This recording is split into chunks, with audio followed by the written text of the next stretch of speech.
चलिए देखिए, थ्योरम 6.3 का हम एक सिद्ध कर चुके हैं। किसी कारणवश एक सप्ताह से बंद था। आज फिर से हम इसका दूसरा चरण सिद्ध करने जा रहे हैं। क्या 6.3 में यदि किसी त्रिभुज के तीनों कोण दूसरे त्रिभुज के तीनों कोण के बराबर हो तो त्रिभुज समरूप होते हैं। इसमें सबसे पहले क्या लिख दीजिएगा? विशेष प्रतिज्ञा। उस रोज जो हम किए थे उसमें समीकरण सेकेंड में हम BC को बदले BE लिख दिए थे, उसमें BC होगा। इसको ठीक कर लीजिएगा आप लोग। विशेष प्रतिज्ञा, माना कि ABC तथा DEF दो त्रिभुज है जिसमें दिया है कि कोण A बराबर कोण B, कोण B बराबर कौन ई कोण E, कोण C बराबर कोण F। सवाल में बोलता है ना, सवाल में दिया है कि किसी त्रिभुज के तीनों संगत कोण दूसरे त्रिभुज के तीनों संगत कोण के बराबर हो तो त्रिभुज समरूप होते हैं। देखिए, माना कि ABC तथा DEF दो त्रिभुज है जिसमें दिया है कि कोण A बराबर कोण B, कोण B बराबर कोण E या कोण C बराबर कोण F। तो सिद्ध करना है कि AB बट्टा DE बराबर AC बट्टा DF बराबर BC बट्टा EF। उस दिन बता दिए थे कि समरूप का मतलब क्या? संगत भुजा समानुपात या संगत कोण बराबर।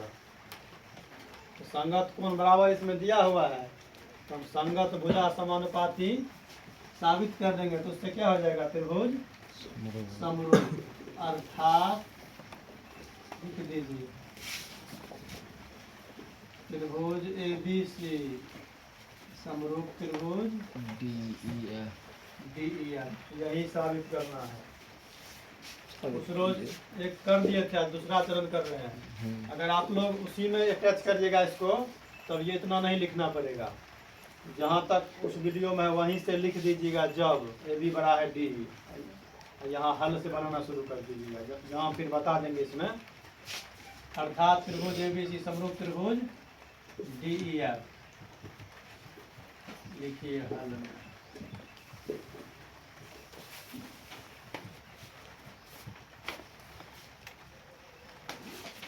त्रिभुज ABC तथा त्रिभुज DEF के समरूप होने के तीन चरण होंगे। AB बराबर DE, AB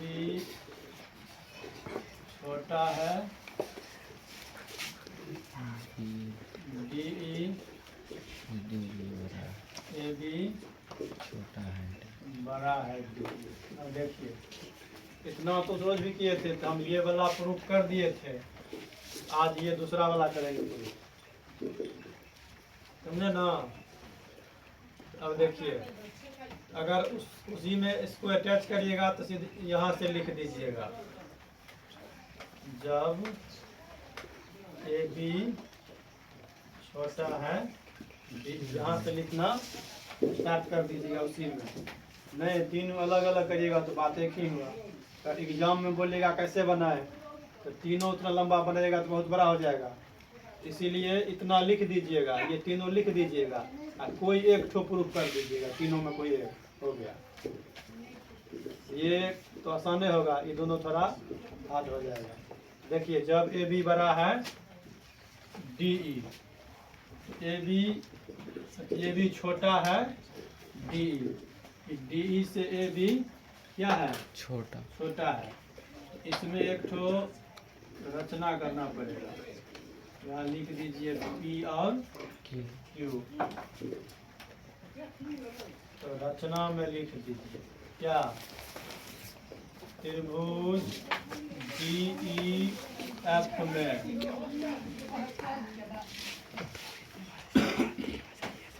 भुजा डी तथा डी एफ पर बिंदु पी और क्यू लिया तथा पी और क्यू को इस प्रकार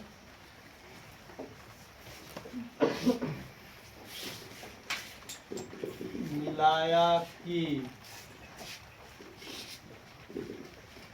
ए बी बराबर डी पी, ए सी बराबर डी क्यू। क्यों? क्योंकि ये छोटा है रचना में, ये बड़ा है, इसको यहाँ से काट दिए। ए बी बराबर डी पी, हमको इसको समरूप करके दिखाना है, यानी संगत भुजा समानुपाती। समरूप तो है ही कौन ए से, लेकिन फिर इसको दिखाना है ना। तो ए बी बराबर डी पी, ए सी बराबर डी क्यू। चलिए इसको मान लीजिए पूरा को समीकरण फर्स्ट। अब चलिए अब किस त्रिभुज में जाना है, त्रिभुज ए बी सी तथा त्रिभुज इसमें डी पी क्यू में, डी पी क्यू में। दोनों तो संगत कोण बराबर है, समरूप तो है ही, लेकिन इसको दिखाने के लिए 3 स्टेप लेना पड़ेगा, 3 चरण। एक चरण हो गया है, तो दूसरा चरण प्रूफ करने के लिए इसमें रचना करना पड़ेगा, तब इसको काट के बराबर किए हैं। अब इस दोनों को सर्वांग सम सिद्ध कर देंगे, तब इसके ये कोण बराबर होगा, तब देखिए ना अपने हो जाएगा। त्रिभुज ए बी सी तथा त्रिभुज डी पी क्यू में क्या है, ए बी बराबर डी पी, ए सी बराबर डी क्यू। एक ही बार लिख दी दोनों को। रचना है ना, कोण ए बराबर कोण डी, क्या है ये दिया है ना। क्या हो जाएगा, त्रिभुज ए बी सी सर्वांग सम त्रिभुज डी पी क्यू हो गया। किस रूल से हुआ सर्वांग सम बताइए तो। दो भुजा एक कोण, क्या हो जाएगा, एस त्रिभुज हो गया सर्वांग सम। कौन त्रिभुज, ये त्रिभुज और ये त्रिभुज। जब ये सर्वांग सम हो गया तो क्या हो जाएगा, कोण बी बराबर कोण पी हो जाएगा ना। फिर क्या हो जाएगा, कौन रूल से, सी पी सी टी का मतलब क्या हुआ, corresponding part of congruent triangle. यानी सर्वांगसम त्रिभुज के संगत संगत भाग। जब ये त्रिभुज सर्वांगसम हो गया, दोनों का संगत भाग बराबर बराबर। संगत भाग का मतलब क्या? भुजा या कोण। तो कोण बी बराबर कोण P C P C T. क्या लिखेगा? परंतु दिया है कोण बी बराबर कोण ई। दिया है ना ये, तो क्या हो जाएगा? समीकरण सेकंड तथा थर्ड से दोनों का LHS बराबर है कोण P बराबर कोण E। यह लिख दीजिए इसी प्रकार। इतना लंबा काहे करिएगा? फिर लिख दीजिएगा कोण C बराबर कोण F CPCT। अति कोण C बराबर कोण Q CPCT। लेकिन परंतु दिया है कोण C बराबर कोण F। फिर कोण C बराबर हो जाएगा, तो कोण Q बराबर कोण F हो जाएगा। आएगा ना समझ में? तो लंबा काहे करिए? इसी प्रकार लिख दीजिए कोण Q बराबर कोण F। आ गया ना समझ में? इसी प्रकार मतलब क्या? जैसे यहाँ लिखे कोण B बराबर कोण P CPCT, लेकिन दिया था कोण B बराबर कोण E, तो दोनों का ये बराबर होगा कोण P बराबर कोण E। तो फिर लिखते यहाँ कोण C बराबर कोण Q CPCT, परंतु दिया है क्वेश्चन में कोण C बराबर कोण F, तो फिर दोनों का LHS बराबर हो जाता है। तो कोण Q बराबर कोण F। इसी प्रकार कोण Q बराबर कोण F। इसको मान लीजिए 4, इसको 5। अब लिखिए यहाँ समीकरण 4 तथा 5 से ये दोनों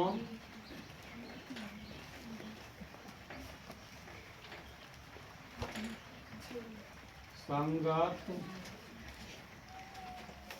कोण का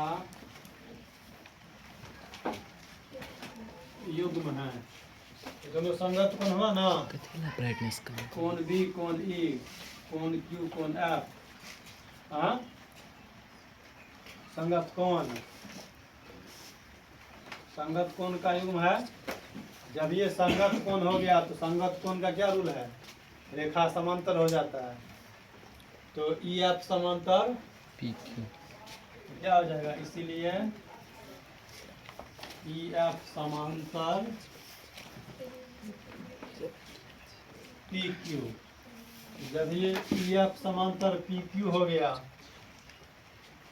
तो थेल्स प्रमेय के विलोम से क्या हो जाएगा? थेल्स प्रमेय का विलोम नहीं होगा, थेल्स प्रमेय से नहीं। थेल्स प्रमेय यहाँ थोड़ा बहुत छोटा हो गया है, लिखते लिखते आप लोग मैनेज कर लीजिएगा। थेल्स प्रमेय से क्या हो जाएगा? dP बट्टा PE बराबर dQ बट्टा QF। QF हो गया। तो क्या हमको भुजा इस सवाल का मेन मकसद क्या हुआ? हमको भुजा समानुपात लाना है। भुजा समानुपात लाने के लिए इतना मेथड करना पड़ा। अब देखिए dP बट्टा PE और dQ बट्टा QF हो गया। अब इसको हटाएंगे, हमको क्या लाना है? DE लाना है, DF लाना है। आप लोग यहाँ तक नोट करिए, उसके बाद इधर इस साइड से फिर मिटाना पड़ेगा। तब तक हम थोड़ा मार्कर में इंक दे देते हैं।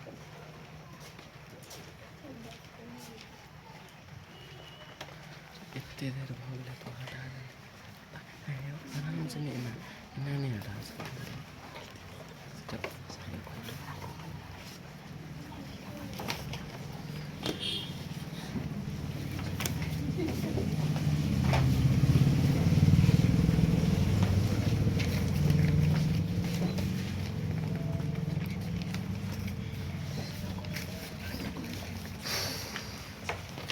लिख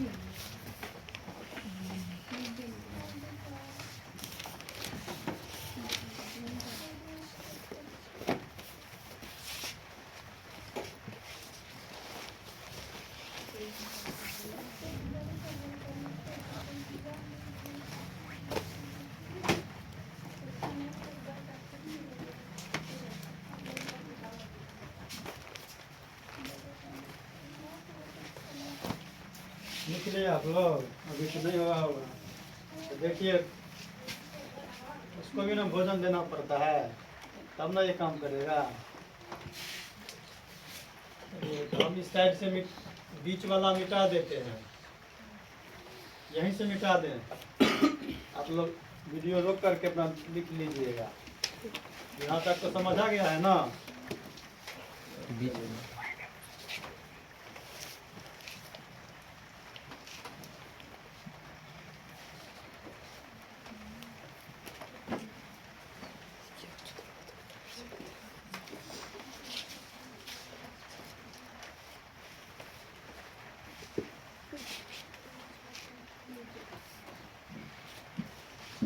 थोड़ा लंबा हो जाएगा सवाल,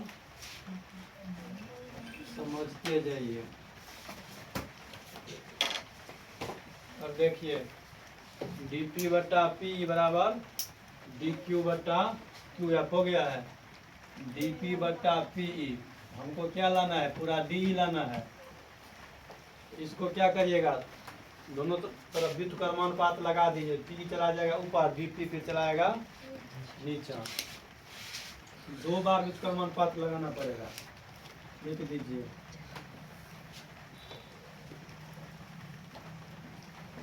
दोनों तरफ व्युत्क्रमानुपात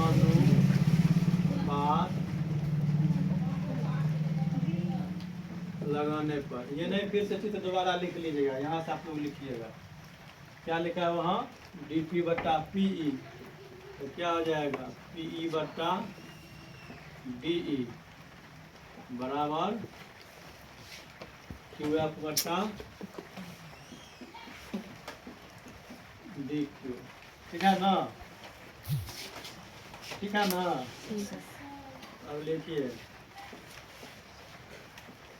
दोनों तरफ एक जोड़ने पर, तो क्या हो जाएगा? पीई बटा डीई प्लस 1 क्यू एफ बटा,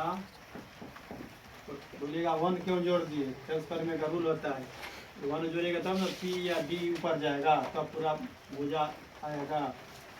तो क्या होगा? बटा पर का जोड़ा था मीन वाला, तब पी प्लस डी हो जाएगा। यहाँ ऐड करिएगा तो बटा D Q F plus D Q बटा डी क्यू। अब देखिए वहाँ चित्र में पीई प्लस डी ऐड होगा तो क्या बन जाएगा? डी बन जाएगा।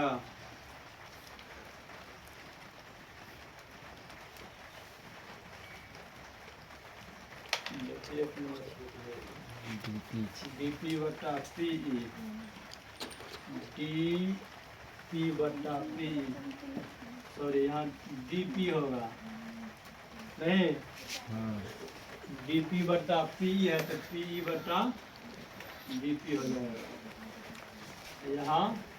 ठीक है ना? ये डी क्यू बटा क्यू है, तो क्यू एफ बटा डी क्यू। ठीक है, इससे यहाँ क्या हो जाएगा?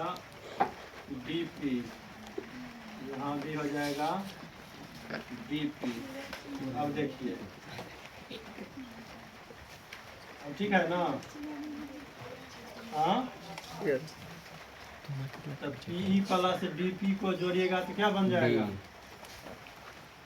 डी बटा डी क्यू एफ, और डी क्यू को जोड़िएगा तो क्या बन जाएगा?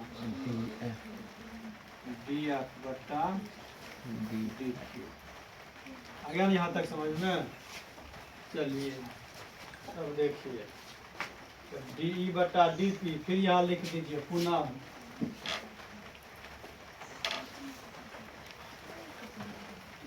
व्युत्क्रमानुपात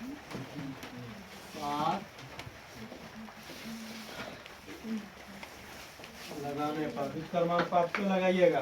क्योंकि यह डीपी ऊपर जाएगा तब ना, क्योंकि रचना में डीपी बराबर डी माने है ना, डीपी बराबर क्या माने हैं? डीक्यू, डीपी बराबर ए बी माने हैं। क्या हो जाएगा? डीपी बटा डीई बराबर डी क्यू बटा डी आर। अब देखिए ये ऐसा क्यों किए इतना? क्योंकि हमको डी लाना था।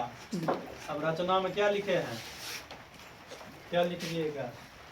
रचना से, अब रचना में देखिए ए बी बराबर डी पी माने हैं, तो डी पी के बदले क्या हो जाएगा?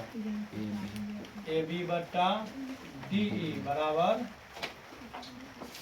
डी क्यू बराबर ए सी बटा डी आर। इसको मान लीजिए समीकरण कहाँ तक गया था?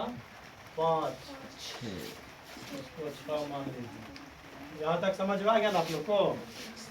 कोई मिस्टेक नहीं ना लिखे हैं? क्योंकि हम बोलते हैं सही, लिख देते हैं गलत, यही मेरा कमी है। ठीक है। अब देखिए यहाँ ये क्योंकि ऐसा समझ में आ गया, रचना से उसको बराबर कर दी, अब फिर यहीं आ गया व्युत्क्रमानुपात पे लगाए 2 बार, इसीलिए ए बी बटा डी ए सी बटा डी अब तो आ गया, लेकिन अब बच गया क्या? बी सी बटा ई आर। इसके लिए क्या करना पड़ेगा? फिर रचना करना पड़ेगा बी सी बटा ई आर लाने के लिए। अब देखिए फिर से इस चित्र में भी कर सकते हैं, लेकिन चित्र बना भी ले सकते हैं, कोई दिक्कत नहीं है। फिर एक वही चित्र सेम बना लीजिए, ए बी सी और डी ई एफ। अब रचना किस पर होगा? जो भुजा लाना है ना हमको, बी सी बटा ई एफ लाना है, इस भुजा पर रचना करेंगे। देखिए हुआ, यहाँ भी ये क्यों लिख दीजिए। अब इस, क्योंकि देखिए जैसे उसमें किए थे डीपी बटा पी क्यू, इसमें इस साइड से हो जाएगा, इस साइड से अपने ये साबित हो जाएगा। देखिए रचना में त्रिभुज डी ई एफ में भुजा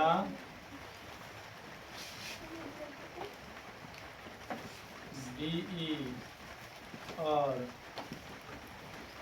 ई एफ पर बिंदु पी और क्यू लिया तथा पी और क्यू को इस प्रकार मिलाया कि ए बी बराबर, इसको मिटा देते हैं,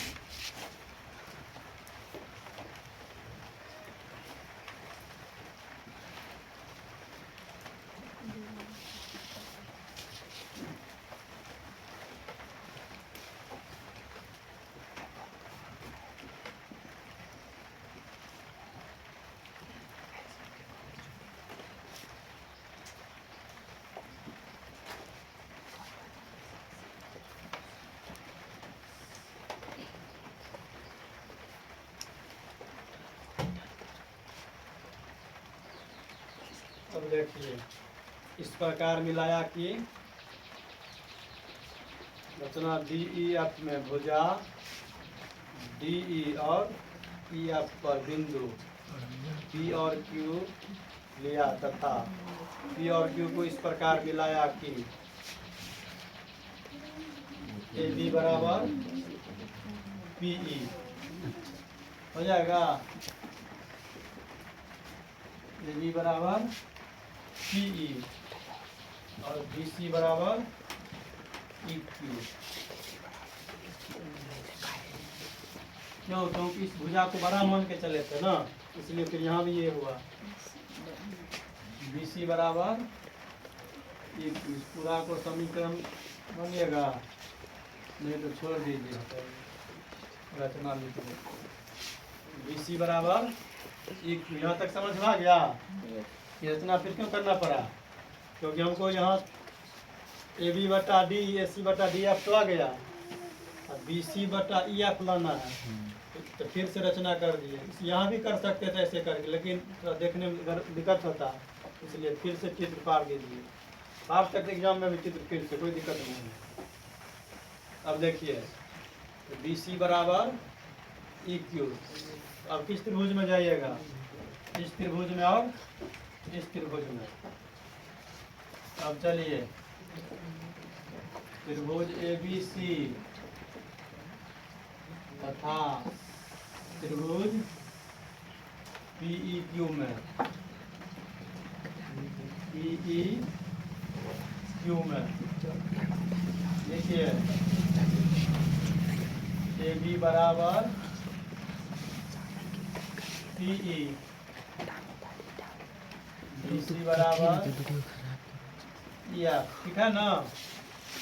ABC CEQ में AB बराबर PE और BC बराबर EQ होगा, EQ। ठीक है, ये कहाँ से हो गया? रचना से था ना ये। और लिख दीजिए कोण B बराबर कोण E। ये दिया है क्वेश्चन में ही, संगत कोण क्या हो जाएगा? इसीलिए त्रिभुज ABC सर्वांगसम त्रिभुज PEQ किस त्रिभुज से सर्वांगसम हो गया? SAS। अब जब ये त्रिभुज सर्वांगसम हो गया तो क्या हो जाएगा? कोण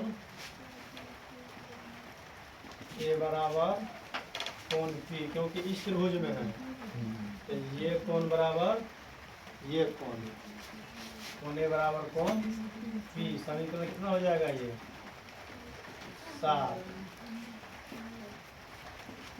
परंतु दिया है, क्या दिया है? कोण A बराबर कोण D, ये बराबर ये दिया था ना, इस यहाँ से देखिए दिया था ना, इसको मान लीजिए R। अब लिखिए समीकरण 7 तथा 8 से LHS बराबर है, तो कोण P बराबर क्या हो जाएगा? कोण D, इसको मान लीजिए 9। अब फिर लिख दीजिए इसी प्रकार। नहीं आप लोग कहिएगा तो पूरा बना देंगे, इतना लंबा काहे करिएगा?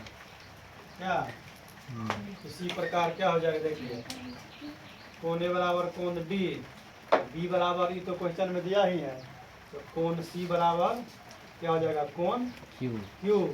लेकिन क्वेश्चन में क्या दिया है? कोण C बराबर कोण F, तो फिर कोण C बराबर हो जाएगा, इसलिए कोण Q बराबर कोण F। इसी प्रकार लिख दीजिए कोण C बराबर कोण F। ये नहीं बोलेगा सब सीधे लिखिए, समझा दिए ना कैसे होगा?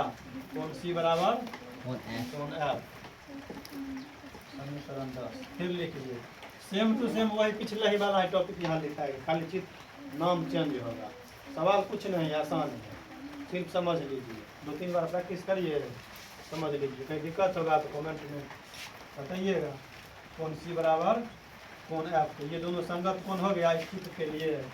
ये कोण बराबर ये कोण, ये कोण बराबर ये कोण, लिख दीजिए समीकरण 9 तथा 10। प्लस से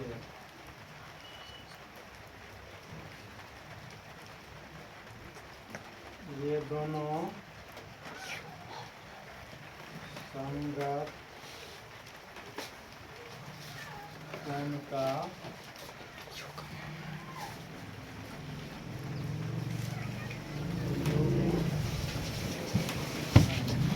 यहाँ तक लिख लिया ना आप लोग?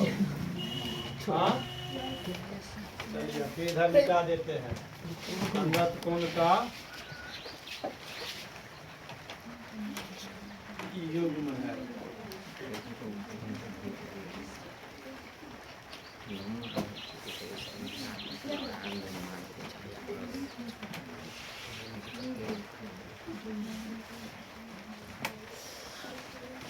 संगत कोण का युग्म है,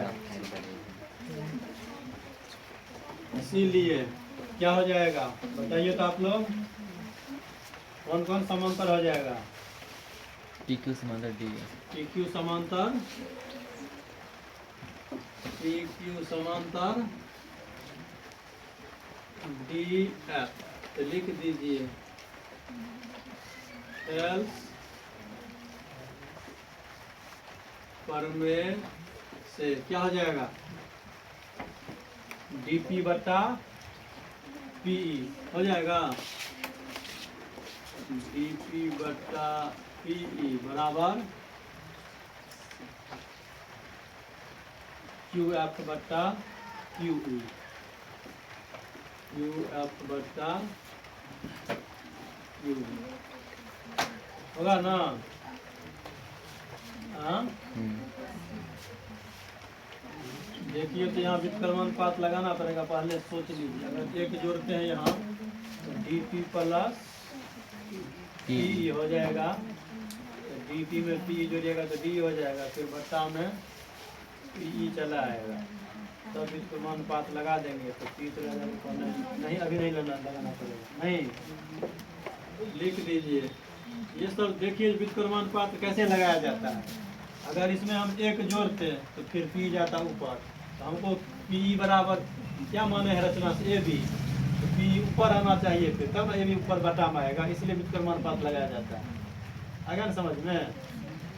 तो दोनों तरफ एक जोड़ने पर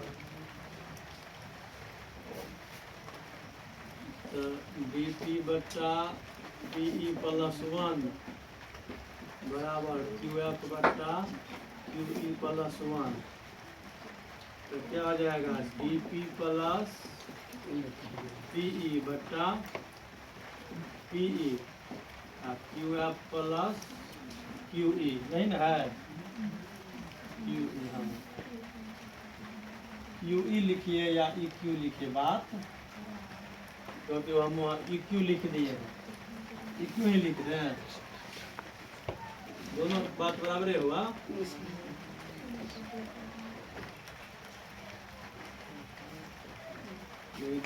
आप लोग बोलिएगा जो QE है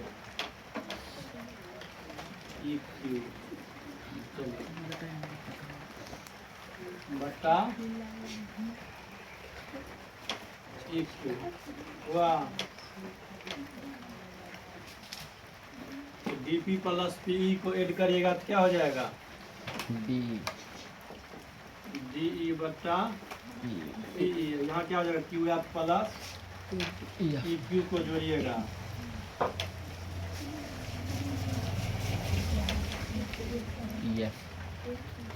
तो EF बटा EQ।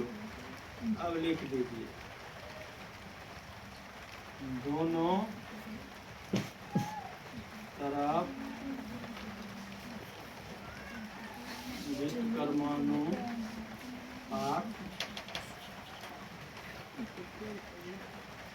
लगाने पर। समीकरण कहाँ तक गया था? 10 तक ना? दोनों तरफ व्युत्क्रमानुपात लगाइएगा। यहाँ मिटा दें?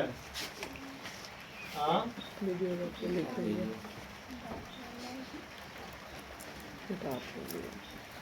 चलिए इतना ही दूर में हो जाएगा ऊपर वाला।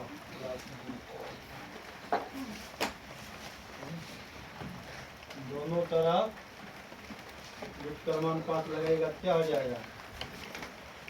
PE बट्टा DE बराबर EQ बट्टा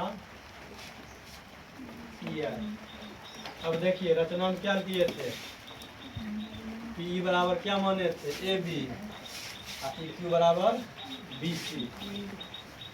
लिख दीजिए रचना से AB बटा DE बराबर BC बटा EI आ गया।